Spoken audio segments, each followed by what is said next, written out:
ஓட்டுக்கு துட்டு திமுக பதுக்கிய பணம் யார் வீட்டில் இருக்குன்னு எனக்கு தெரியும். நயினார் பரபரப்பு.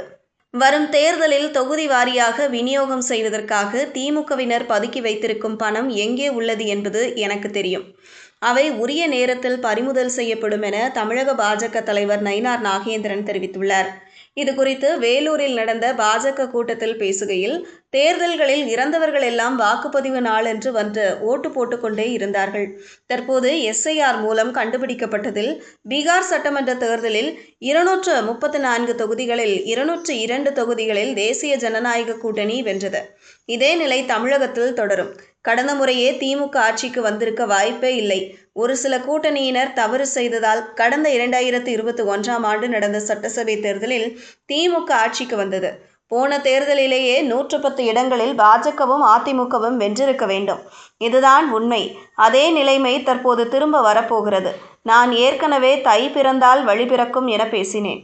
தற்போது வேலூரில் ஜலகண்டேஸ்வரர் மகாலட்சுமி தாயார் அருள்பாலிக்கும் இதே பூமியில் நான் உறுதியாக சொல்கிறேன். வரும் 2026ஆம் ஆண்டு நடக்கும் தேர்தலில் அதிமுக, பாஜக, புதிய நீதி கட்சி, தமிழ் மாநில காங்கிரஸ் ஆகியோர் கொண்ட தேசிய ஜனநாயக கூட்டணி ஆட்சி அமைந்தே தீரும். ஓட்டுக்கு 2000 ரூபாய், 3000 ரூபாய் தருவோம் என சொல்கிறார்கள்.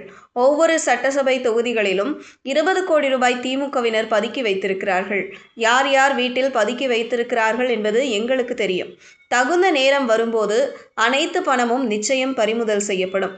திருப்பரங்குன்றம் தீபத்தூணில் விளக்கு ஏற்றுவது குறித்து நீதிபதி GR சுவாமிநாதன் ஒரு தீர்ப்பு வழங்கினார்.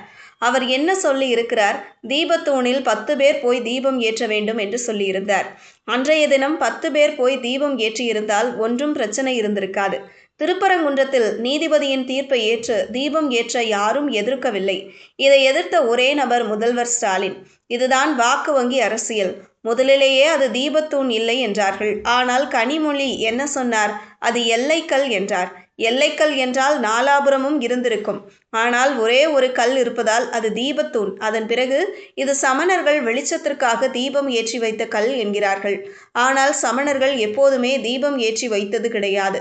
இதையெல்லாம் சொல்வது திமுக குடும்பத்தினர் மட்டுமே என நயினார் நாகேந்திரன் தெரிவித்துள்ளார்.